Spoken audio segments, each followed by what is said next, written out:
This is NC Spin, an unrehearsed discussion on issues of interest to North Carolinians. Now, here is your moderator, Tom Campbell. Welcome. You've heard and read the spin the media and the politicians have put on the issues of the day. Now let's get a balanced debate for the Old North State. The Burlington Times News ran an editorial recently that said the state is getting its day after day after day in court, referring, of course, to the many lawsuits against the state and especially laws passed by the session of the legislature. We want to talk about them on this edition of NC Spin. So we've asked former Supreme Court Justice Bob Orr and former Attorney General Rufus Edminsten to join our regular panelists, John Hood from the John Locke Foundation and Chris Fitzsimon from NC Policy Watch. The big news, of course, focuses on the school voucher case, so we'll get started there. Just before most schools started their year, Superior Court Judge Robert Hobgood ruled North Carolina's voucher program for lower-income students is unconstitutional. Now, while plaintiffs cheered and the state indicated it was going to appeal the verdict, there were many schools and parents left in the twilight zone wondering where their students would attend school and whether the funding would follow them. Bob Orr, we need to be very clear about this. You were the attorney for some of the plaintiffs in this case. But Judge Hobgood based much of his decision on using public money for private purposes, a cause which I know that you have long argued. Is that the key point in this case? It's certainly one of the key points. The public purpose clause in our state constitution is a limitation on the power of the General Assembly to tax and spend. And it, in essence, says if you're going to do that, you've got to do it for a public purpose that primarily benefits the public, and whatever you're spending it for has to have adequate standards. And while there were other constitutional provisions also relied on by Judge Hobgood, the public purpose clause was at the heart of it. All right, you are Attorney General here. We know Judge Hobgood has been overturned before. What are the Supreme Court going to do with this? Are they going to overturn him or affirm him? Uphold him? Judge Hobgood's a good judge. His father's a great judge, too. And I think one of the things, too, that... He's not going to vote for you, Rufus. Okay. All right. But Judge Hobgood knows what he's doing. He will continue to abide by the law until he's overturned, and I don't think he will, because I don't see anything in the Constitution that says you can give public money away to private companies and private individuals. There's something called an emolument statute in the Constitution. It cannot give private emoluments. And you're giving public money to private people. You are convinced he's going to be overturned. Tell us why. Well, I think it's quite likely. The attorneys that I've talked to have looked at this who aren't involved in the case, that looked at the briefs, think it's likely he'll be overturned. If I had a preposterous, self-serving lawsuit to file, and I needed an excellent lawyer to come up with the best possible argument, I might hire Bob Orr. You guys paying each other to this week? Wait a minute. Are you running? No, I'm not running for anything. But look, the basic problem you've got here is there's no precedent for what the judge came up with. Of course, the real problem with discussing even this issue is we don't have a decision. We just have an oral statement from the judge, which frankly sounded a little bit more like he hasn't written. It sounded like a union rep. It didn't sound like a judge making a set of legal arguments. And I think that when the Supreme Court gets this, they're going to think about the fact that there are binding precedents that were misconstrued or not applied, that North Carolina has been giving tax dollars to private religious educational institutions for decades. It is a strange claim to make that it is suddenly unconstitutional to do what had been done under Smart Start and scholarships for private colleges. And this is not going to stand, I don't think. You get rebuttal, Bob.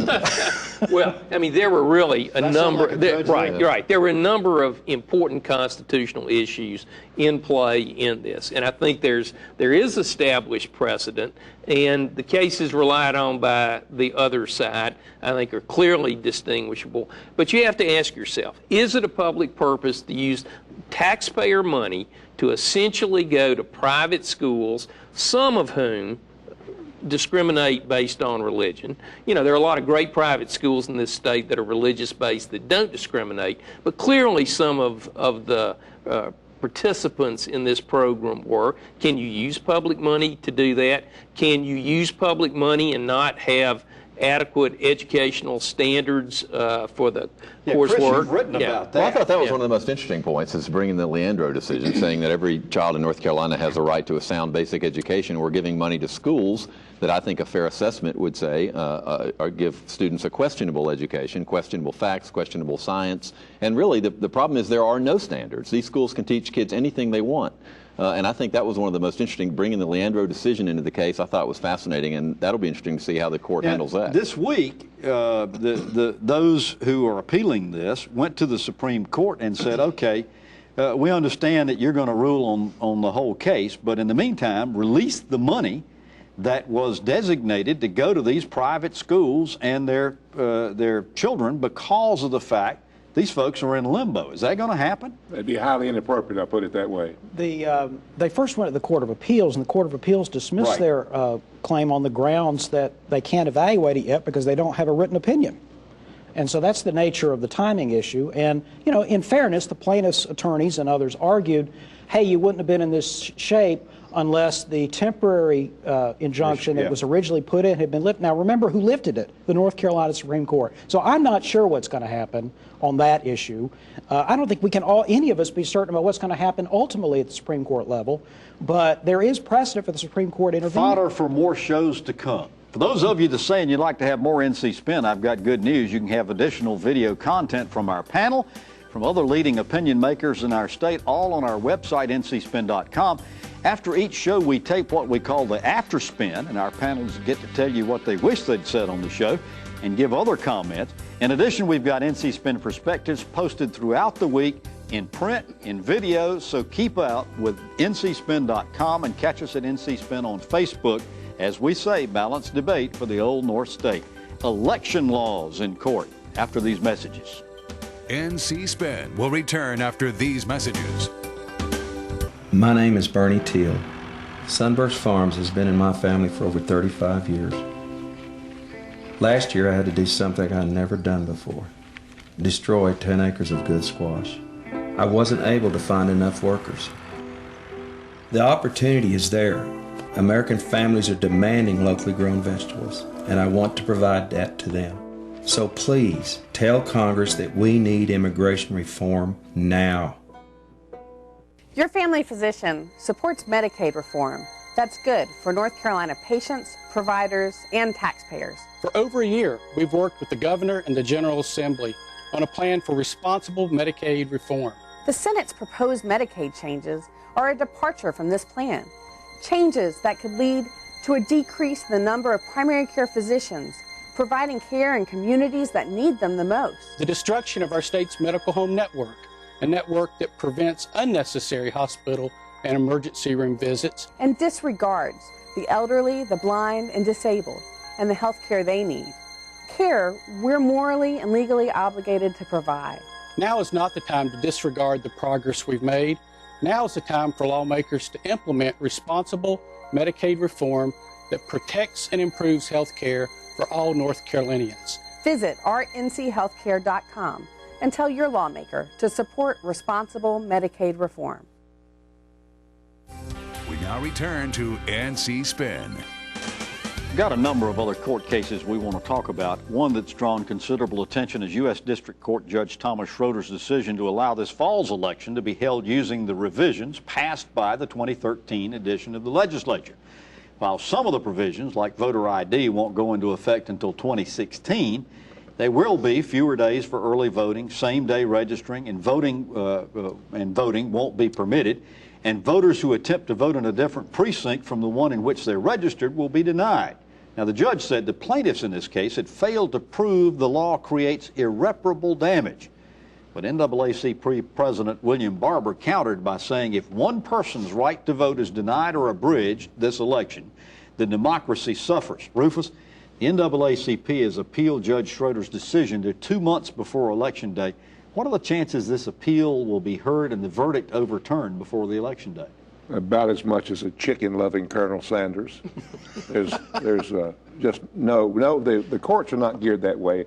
I remember when I was Attorney General, there were several voting cases that did not strike the court as being right. There was no irreparable harm, and I predict that the will use the standards they passed. You raise a good question. What is irreparable damage? What's considered irreparable damage? Well, Tom, it's important to remember that this dealt with a preliminary injunction to stop the laws, not the merits of the case. Right. Which is going to be heard in July of 2015. Correct. So the irreparable harm standard is used when seeking a preliminary injunction.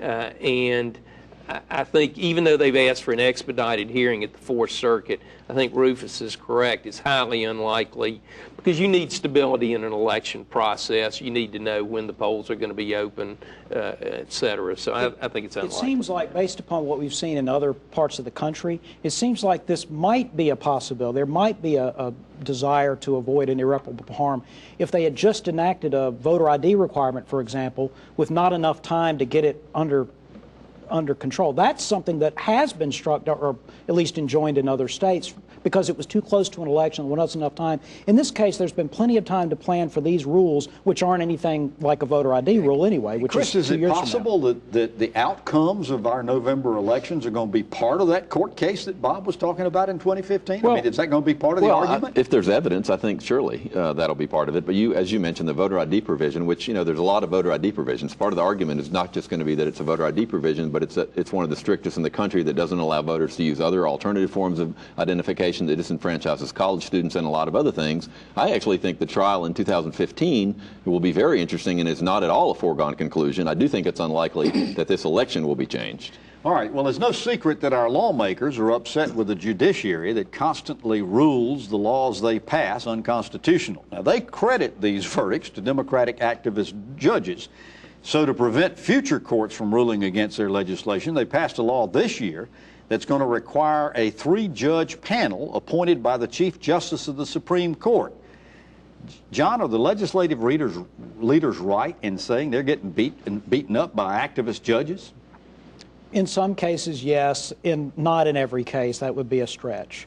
Also, this is not the first time that there have been laws passed or attempts that were successful to change the way constitutional lawsuits are adjudicated. Remember years ago when, like, the redistricting case was filed in a county other than Wake, Democrats are frustrated by that, so they changed the rules regarding that. So this is not an unheard of thing to change the rules. Now, this 3-judge panel, which we're familiar with for redistricting, for example, I don't know if this has been done in other states to handle constitutional challenges. I don't think it has. Rufus, the legislators say part of their peeve here is that in many cases the plaintiffs ends up judge shopping to get a judge that's going to be sympathetic to them. How big is this problem of judge shopping?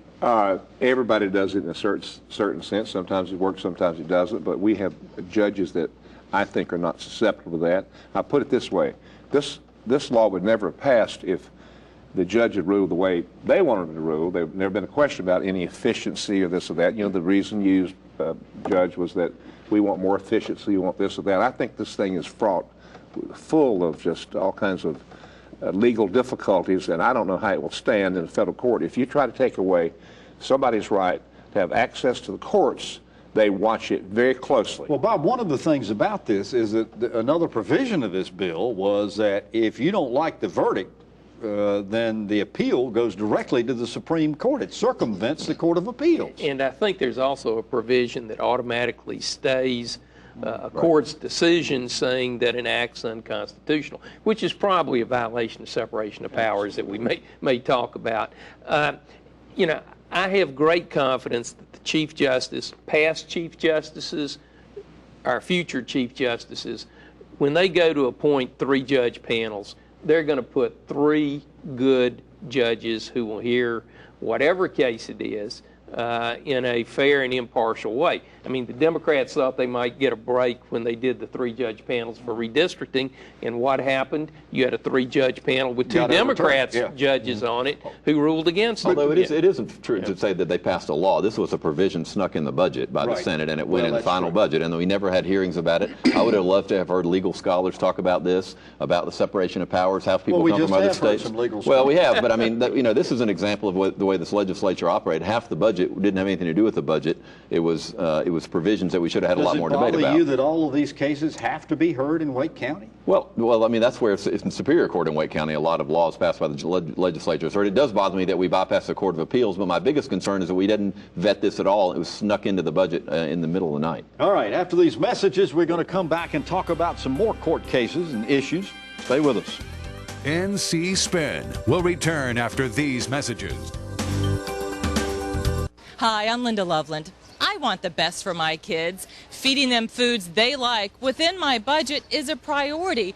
But what do we really know about these foods? North Carolina farmers and food experts give you a website to find it all. FeedTheDialogueNC.com, a place where moms like you and me can learn more about the foods we eat and the farmers that feed us. Check it out. Add your input and help feed the dialogue. Let's talk food at FeedTheDialogueNC.com.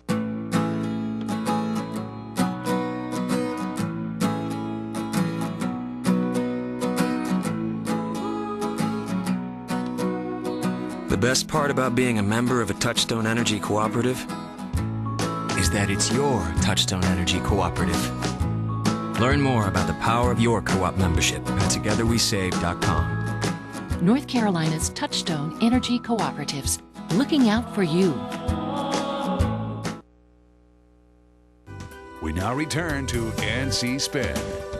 Last week on NC Spin, Governor Pat McCrory stated he was alarmed at an obvious attempt by the legislature to upset the separation of powers as set forth in our Constitution. Now, in that document, the legislative branch obviously passes the laws, the judicial branch interprets them, and the executive branch administers them.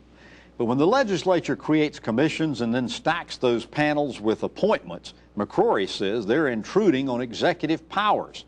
He said the Coal Ash Commission, for one example, the new commission to replace the Common Core and other recent creations reduce the authority of the executive branch and don't have sufficient controls in place to handle mismanagement. Chris, is Governor McCrory right to say that these are examples of the abridgment of separation of powers? I think some of these he is correct. I do think the General Assembly has been interfering with the balance, the proper balance of the three branches of government, although I'm a little puzzled if the governor is certain that the Coal Ash Commission is unconstitutional, why would he sign a bill he knows is unconstitutional? Why not take a stand, veto it, and say, I support the provisions of this bill, but this commission, you have to fix it? I think that would have sent a strong signal instead of signing it and then complaining about it afterwards. Now, what he said on the show was that there was enough in it that needed to get done. That he signed an unconstitutional bill. Well, portions that's of not unheard of, though.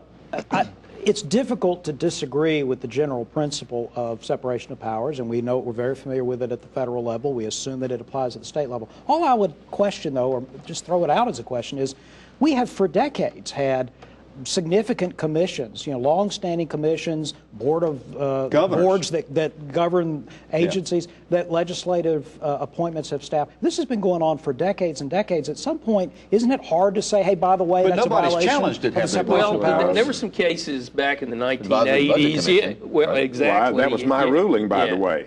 And in fact, there is one of the few advisory. You did away with the ABC, didn't you? Yes. But the courts have addressed this question to one extent. Now, you got to look at each particular piece of legislation. But let's face it, the General Assembly would like to run all three branches of government, and the Constitution doesn't let you do that. Now, you got to go back and look at our history. We had one of the weakest forms of governors in America. Last one to get the veto power, next to last to get successive terms. And the legislature will always sprout its wings. Our panelists, my friend Mr. Mavretic and others, and Dennis Wicker will tell you that. They've been there. And our Constitution, though, is pretty plain about that. It says the separation of powers shall remain separate and apart forever. It's the only Constitution I've seen anywhere that says it so explicitly. And the legislature, more and more, by putting members on things that are executive, are doing executive functions beyond any question. All right, there's another one I want to get in here. Attorney General Roy Cooper, this is regarding Amendment 1 that we passed several years ago on same-sex marriage. Roy Cooper says he's not going to enforce Amendment 1, and particularly after Virginia court struck it down.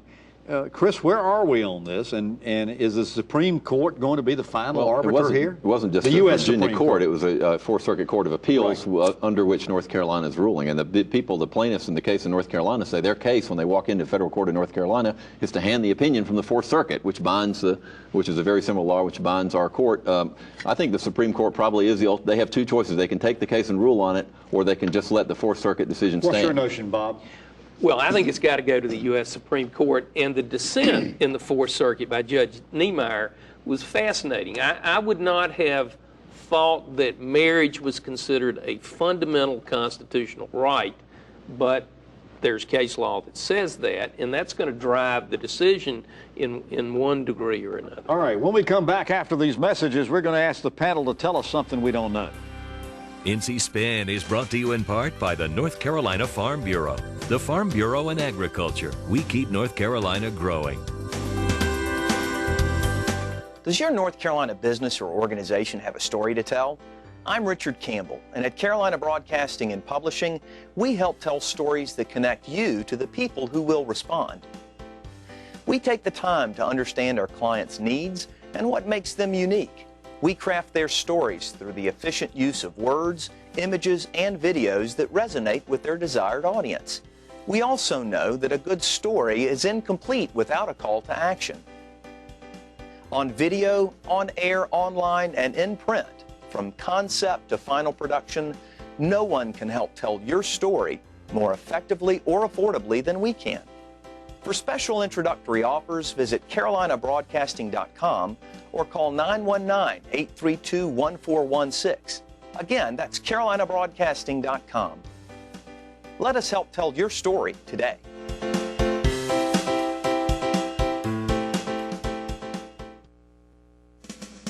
We now return to NC Spin.